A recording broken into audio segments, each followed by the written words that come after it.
Hey guys, exciting time. Thank you, Monty. Thank you, Chris. Thank you, kids. Great. Please give him a hard time. Make sure it's very, very difficult and he's perspiring and sweating, much more anxious than his test debut, as Chris put it. Thank you, Monty. And Chris, over to you. We will obviously be chatting again before your next week's quiz. Lovely. Well, good morning, Monty. Big love sent from all Parklands today. Welcome to our lovely school. A real honour for us.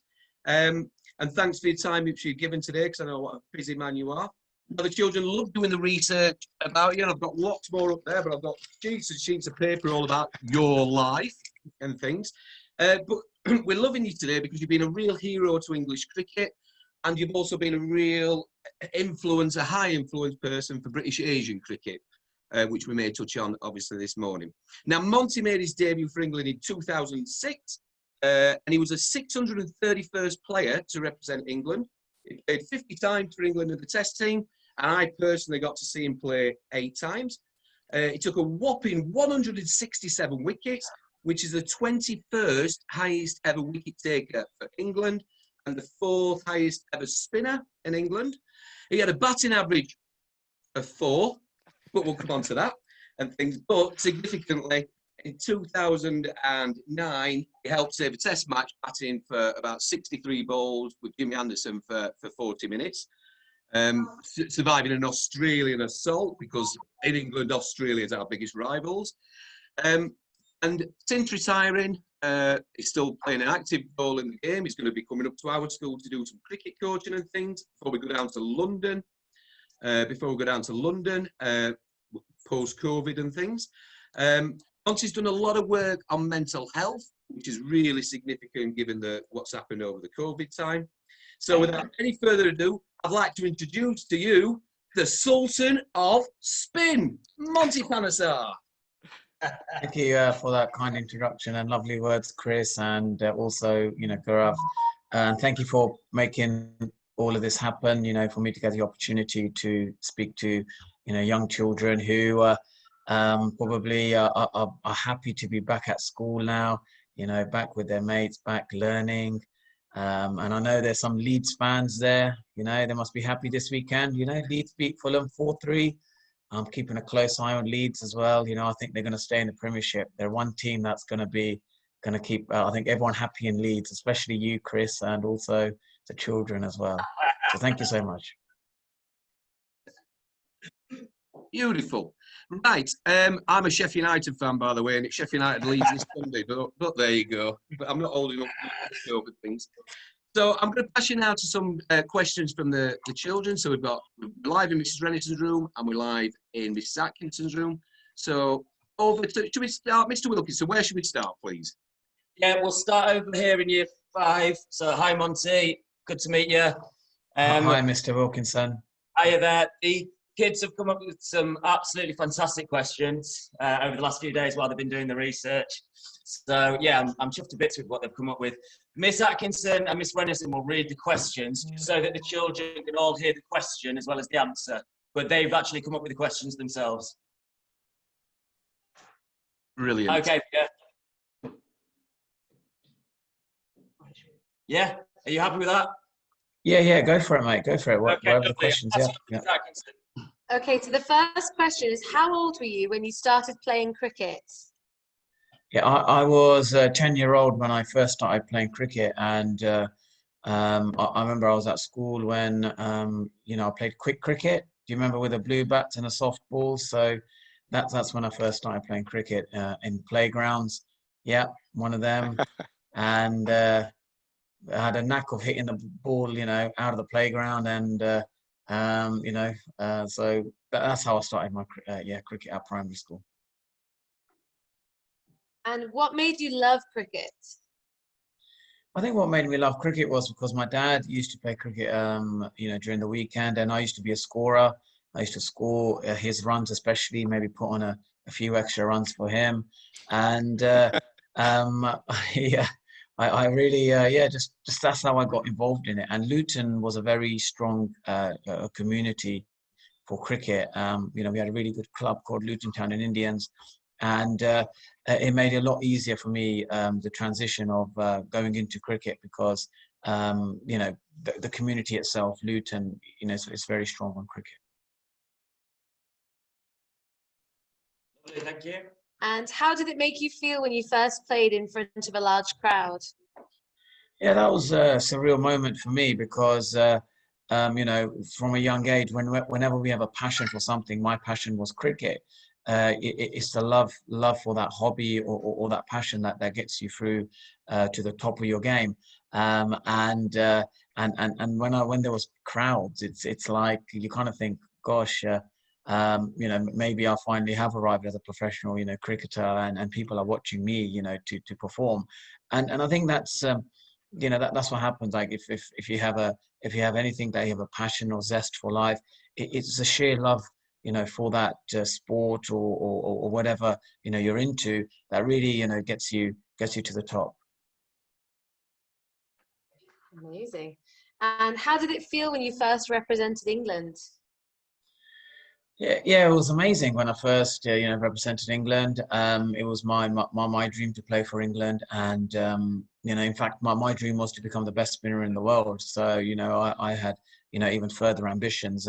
But you know, at one point I was like the 6th or the 5th best bowler in the world, you know, Test rankings. So I could say, yeah, at one stage in my life, I was, you know, the top 10 bowler, you know, in the world, and that's something that, you know, I think was one of my goals, you know. And sometimes we have our own goals, you know, and if you can achieve them, then yeah, you feel satisfied, you know, within yourself, knowing that you set a goal and you achieved it. Brilliant, thanks. Miss Renison, are you there? Yes, I am. Excellent. Can I pass over to you? We can't hear you very well, Mr. Renison.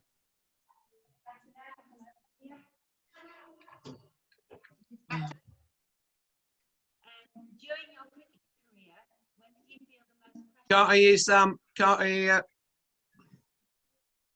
you. Does year 5 want to ask a question? That's There you go. better. You can hear now. Oh, can you hear me now? Right. Yeah. During your cricket career, when did you feel the most pressure and why? I think the most pressure I felt was when the ball went out to take a catch. I got very nervous. I wasn't very good at taking a catch, and I used to drop a few as well. So that would make, and the crowd would make a huge noise. Yeah, there you go, Monty's cricket. So there was a lot of madness with me when I was on the field. Trust me, when the ball used to come at me. And I remember taking a catch at Headingley against Pakistan, when Saj Mahmood bowled a short ball and he top edged it. And even Saj Mahmood, you know, he was like, oh, you know, I hope he takes it. I hope he takes the catch. And I took it. And it's just like, it's like the biggest relief for, you know, the bowlers, the team. The expectation of me catching a cricket ball was probably one of the sort of highlights of when I played. It just, you know, was such a great sort of relief for the whole team that finally, yeah, we got the wicket. But, you know, I wasn't great at catching. Brilliant. What is the longest cricket match you've ever played? Yeah, I think the longest cricket match we've played is probably, you know, 5 test match, the whole 5 days that go through. And the funny thing about cricket is you play for 5 days, and you know, sometimes you don't win or lose, and it ends up being a draw. And one of my sort of favourite moments was against Australia at Cardiff, where you know, we were supposed to lose that match, but we ended up, you know, being a draw with me and Jimmy Anderson, sort of you know, trying to just play each ball as it came, and gradually, you know, we managed to survive 69 balls, and it was a draw. And I remember the following test match, Andrew Flintoff took 5 wickets with his famous, you know, celebration, and it was the kind of the catalyst that made us win the Ashes in 2009. Could you tell us about a highlight in your career and a low point? I think one of my highlights was probably my first moment when I took my first test wicket. Sachin Tendulkar. Like, do anyone know who Sachin Tendulkar is? No, I don't think anyone knows that. David Beckham? Probably know David Beckham, right? Yeah, so yeah, so with Sachin Tendulkar, he was like the greatest, you know, like when it comes to Tiger Woods, Michael Jordan, Michael Schumacher, you put Sachin Tendulkar in the same category.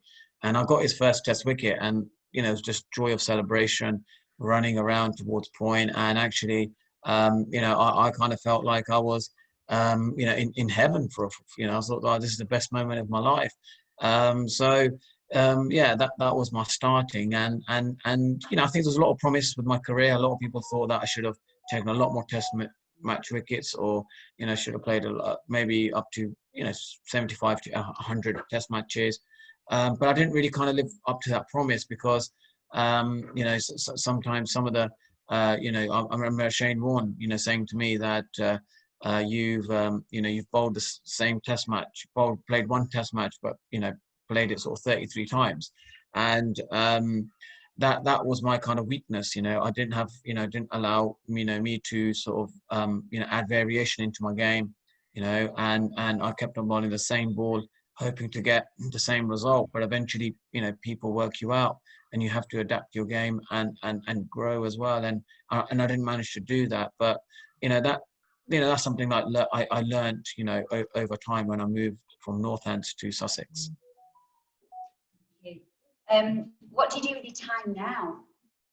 Well, now I'm sort of, you know, I try to see if I can get back playing cricket again. I'm also, you know, a radio broadcaster as well. So I'm trying to see if I can, you know, get a media career. I'm trying to work towards that. But since the COVID-19, you know, crisis, it's been quite difficult for, you know, people to you know, get into the media industry because I think people are just, you know, sticking to the people that been, you know, with the media channels for the last few years, and possibly next year, you know, once the COVID-19 sort of calms down, and you know, it's like Boris obviously mentioning today that there'll be 50,000 sort of cases, and papers are saying it's actually only 9,000, and maybe they're over exaggerating that there's a second wave coming, which may not be the case, you know, so we'll have to wait and see. In terms of, you know, media career, media broadcasting, yeah, that's something that you know, I would love to, you know, transition, you know, into, and so the likes of someone like, you know, Gary Lineker. You know, he was a great sportsman, and he's become a brilliant, you know, media broadcaster. Is someone, you know, I look very highly upon, and also how, you know, Andrew Flintoff has transitioned into a TV personality as well. So yeah, these are the kind of people I look, you know, very highly upon. You know, because the difficulty is for a sportsman is once you've had a successful career as a sportsman, can you replicate a second career of equal measure? You know, very few sports people do that. You know, you find a lot of sports people just do normal 9-to-5 jobs, and you know, just happy with where their life is now. But there's people out there who are very ambitious, you know, like the people I mentioned. You know, there's Michael Vaughan, you know, who lives in Cheshire, good friend of mine, and you know, we've got Swanee, who's in Mumbai at the moment as well. So these are people who've produced, you know, successful media careers, and probably the most successful one has been, you know, Gary Lineker, who's been brilliant, you know, brilliant broadcaster, and they're the sort of people I look up to. I think, Mel, can Monty Panesar become the next Piers Morgan? I don't know if you guys will tune in to me if that was the case. Monty, any coaching ambitions? Yeah, I'd love to do coaching one day as well, because I think coaching is important for me, and sometimes is nice to start from, you know, baby steps. You know, find out you know, maybe what you guys are like at cricket. You know, maybe we'll have a game of quick cricket one day and see if you guys, you know, love cricket or football up north.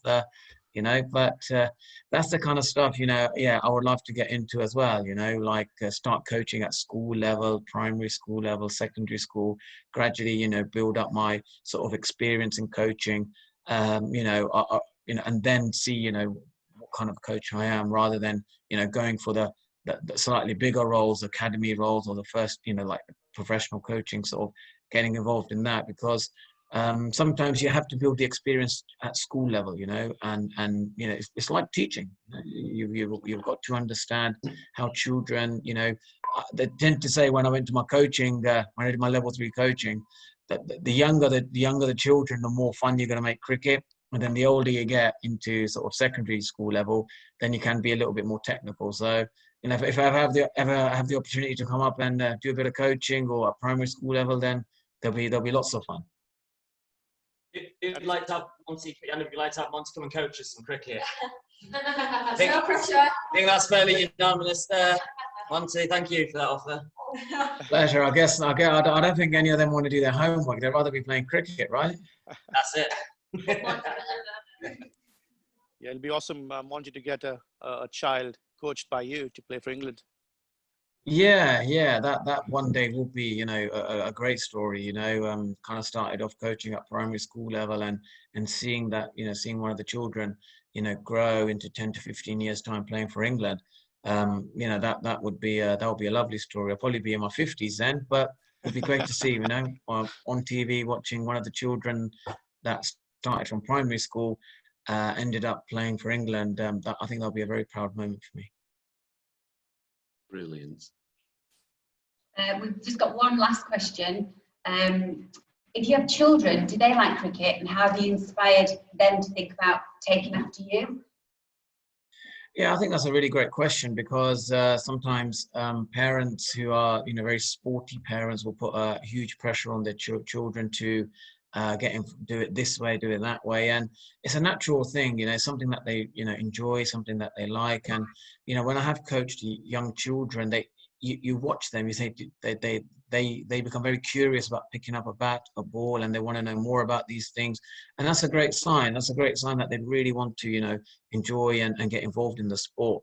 And probably that's, you know, when I have children, I'll probably, you know, do it that way, you know, whichever sport they go into, you know, encourage them in that way. And if cricket, you know, is one of them, and they love doing that, then yeah, that'd be great. You know, I can sort of bowl all day, my left arm spin like I used to when I was a teenager, and try and get them to, you know, become professional cricketers. And then when you bat, you'll be able to get your highest score of 46. You'll be able to make a 50 against them. Hit them out of the garden, you know. Absolutely, that could be my first 50, you know, against my own children in a park. So, yeah, I look forward to that. Beautiful. So some great questions in there. How did you cope during lockdown at the start, when basically you weren't even allowed off your front or back garden and things? How did you cope and things? Well, I think for me, exercise plays a huge part of my life, and I try and do daily one form of exercise. And during that time, I try to, you know, not meet as many humans as you want to call it. You know, the interaction wasn't as much, and just try to exercise on a daily basis. And also my diet. You know, I'm very big on, you know, having healthy foods, maybe foods that, you know, home cooked meals, or I cook food myself. Because I think it is proven that scientifically that if you can cook your own meals, then your immune system is stronger than actually getting maybe takeaways from McDonald's or Burger King, or you know, various things that I remember when I was a primary school kid. I used to love, you know, my takeaways. You know, always want to go in a McDonald's or something. But sometimes, you know, it's the school meals I think are much more healthier. You know, I think it's amazing what Marcus, you know, Rashford has done. He's really influenced, you know, the whole nation, especially, you know, primary schools, to get free meals. And, you know, that's a great initiative, and it's a great example of a sportsman who can have a huge influence, you know, over sort of, you know, government making decisions for school meals. Lovely. And then just because these are year 5, 6 children now, so these are the older children in school. When you was playing for England, you was on the pedestal. You was one of the most famous people in the country, and things. You were really successful, winning Ashes series and things. And then one day, the career sort of stops.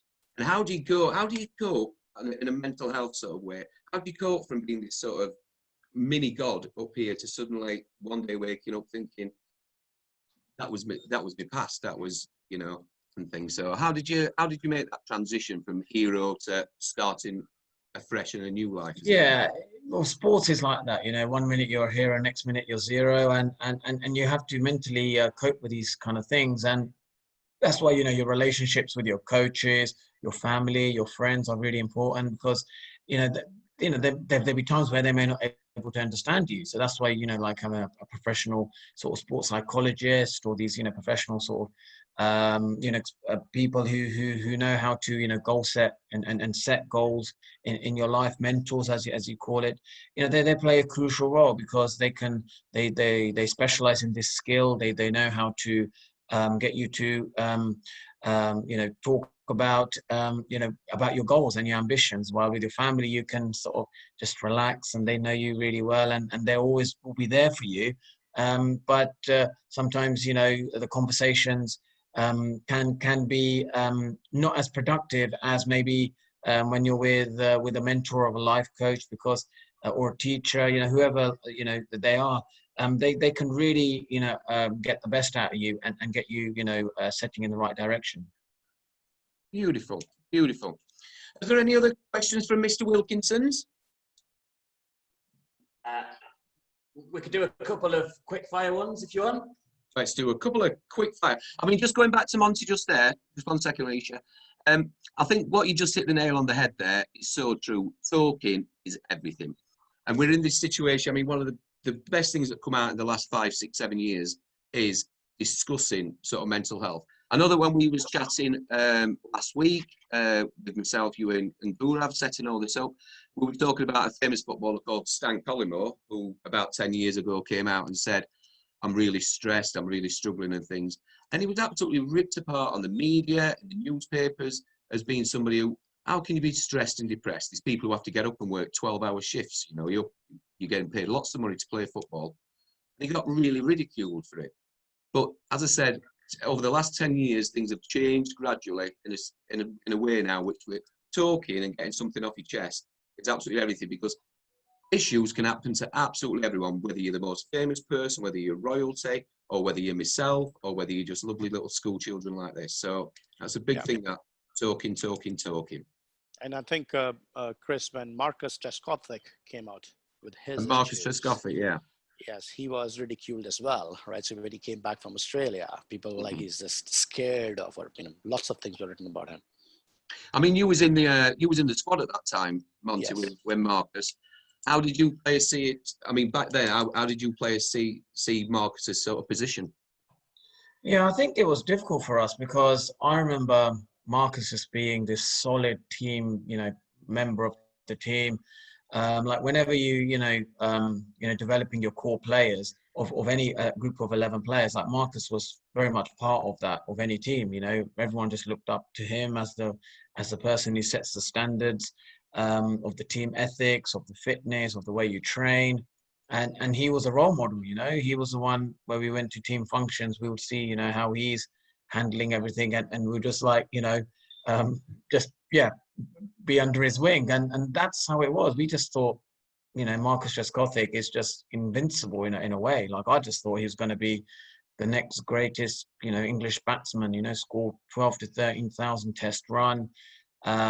You know, he was just unbelievable in all forms of cricket. Like, I couldn't bowl to him, you know. Whenever I used to bowl to him, he used to sweep every ball, and he was just, skill-wise, was unbelievable. And I think that's what it is. It's like especially a sportsman who has high level of skill, who's just like a senior member of the team, you kind of think that person's got it all together, you know. You don't ever think, not once we ever thought that Marcus Trescothick, you know, was going through such a tough time. And it was really sad to see, you know, when, you know, what we saw with, you know, Marcus Trescothick, that, you know, this great player who is just, you know, actually finding life a little bit tough, and you know, he unfortunately he didn't play international cricket after that, but he done really well at domestic level for Somerset, got him through T20 finals, but you know, didn't win the trophy. But he was, you know, just like an amazing ambassador for cricket. And I think for him to open out and be brave enough to talk about what he was going through, I think encouraged a lot of players, you know, in cricket and other sports as well. And his story and the, you know, the way he written it in his book was amazing. And it gave such a great understanding that actually, you know, being mentally unwell, you know, is actually much more common than we thought. And I think he was one of the first people to encourage people actually across, you know, all sectors to speak. So, you know, for him to do that, I think he's kind of like helped a lot of people over the sort of especially the last 10 years or so, for people to open up and speak about mental health. Brilliant.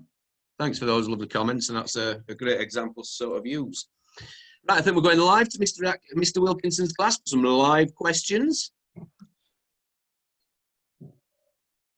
What did it feel like when your fans were packers and fake beards cheering you on? Did you hear that, Monty? No, could you repeat that, please? Yeah. Do you want to go again, Alicia? Big loud voice. What did it feel like when your fans wore fake packers and fake beards to cheer you on? I think Mr. Wilkinson, you've got to translate that question to me now. I didn't hear it. Alicia wants to know, how did it feel when your fans were wearing packers and beards to cheer you on?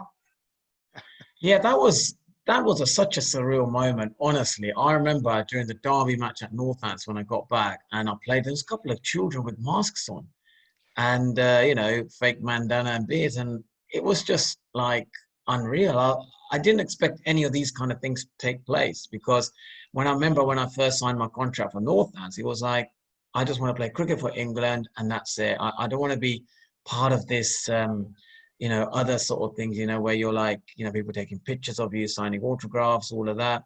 Because that was never my goal, you know, and that just came, I think it was the timing of everything, you know. When I made my debut for England, cricket was on a high. 2005 when Andrew Flintoff and Michael Vaughan's team beat Australia, probably the perfect timing for a young cricketer to come through and make it, you know, make a debut for the England team, because cricket was so high at that time that, you know, if you're doing well in cricket, suddenly, you know, people were, you know, doing these kind of things. This is the kind of stuff that started happening. You know, cricket became cool again. You know, like during the Ian Botham days, and people wearing face masks, beards, and you know, just getting recognised and taking pictures and stuff. And I remember speaking to Gary Lineker about this. I go, how do I deal with like this sort of fame? And you know, sometimes I kind of, you know, it gets a bit too much. And he goes, you got to enjoy it, because you never know, one day it'll be all gone. No one will ever recognize you, no signature, no photos. And I think he's still wrong, because I haven't played cricket for 7 years and people still kind of recognize me. But I remember him saying that, you know, take time with every fan, you know, smile with them, take the photo, do the autograph, do that bit, because for them, it's a huge for them, you know. Like I remember when I was actually in the tunnel with Arsenal Man City, and I remember Toure just, you know, running past me and, you know, the Arsenal players, and I was that kind of starstruck moment. So you kind of get the feeling of what the fans will think when they, you know, want that moment with me. So, you know, you want to give them a good memory of it, so they'll think, yeah, that's made my day. Okay, Daniel, have you got a question? Go on now, big boys. Shh. How far can you bat the ball? How far can you bat the ball? But how far can you bowl? No, how far can he hit the ball? How far can he hit the ball? Yeah, that obviously depends on if I got a good bat, and I've hit some 180-meter sixes out of the ground as well, and the distance I bowl is probably, you know, the distance of the pitch, which is 22 yards. Okay. Sorry? Jason? What's the best team you've played against? What's the best team you've played against?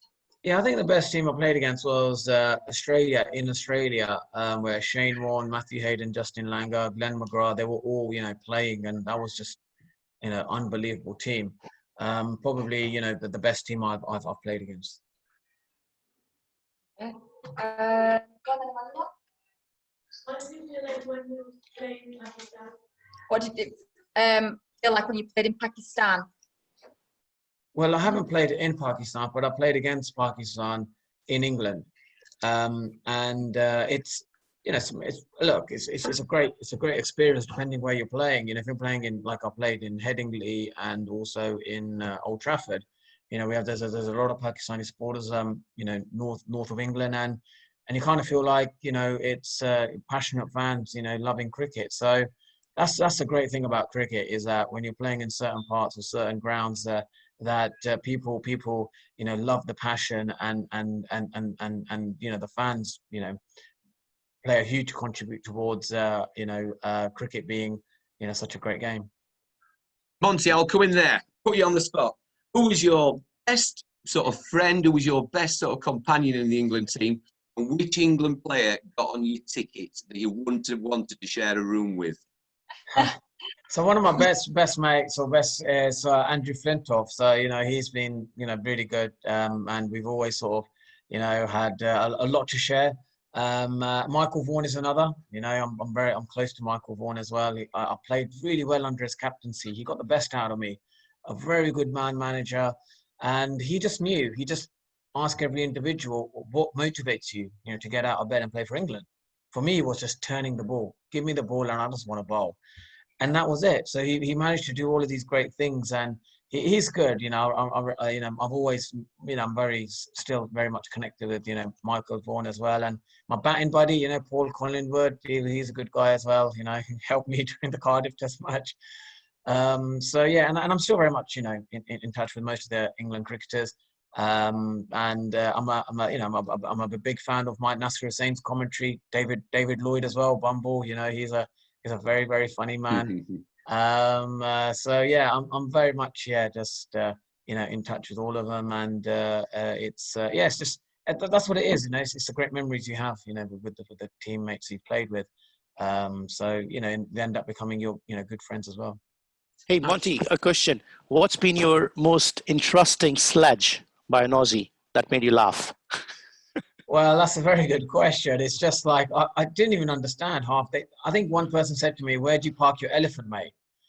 And I remember going up to Freddie and said, "Look, there's a guy over there." One of the Australians all said, "Where do you park your elephant, mate?" And they couldn't stop laughing. So that's Aussie banter for you. They obviously have very, very funny banter, and it's very funny. Beautiful. Awesome. Well, what can I say, Monty? You give us, over half an hour of your time this morning. You've inspired, 120 kids there this morning. We're really hoping to get you up here before Christmas, but even if it's after that time, because we're all going to be COVID safe, we can't wait to see you. I can't wait to appear on your Saturday afternoon radio show that I keep getting tweets about on a weekend. But, you've been an absolute star giving us your time. I've been taking lots of photographs, because when you actually visit our school, you'll see outside my door, we've got our lovely Wall of Fame, which has had all the famous people into school, and you're going to get your own spot on that wall now. So let's give him a big cheer, children, and say thank you very much. Thank you, guys. Thank you. Shall we all do Monty. a heart? Shall we all do a heart? Yes. Your hat, everyone.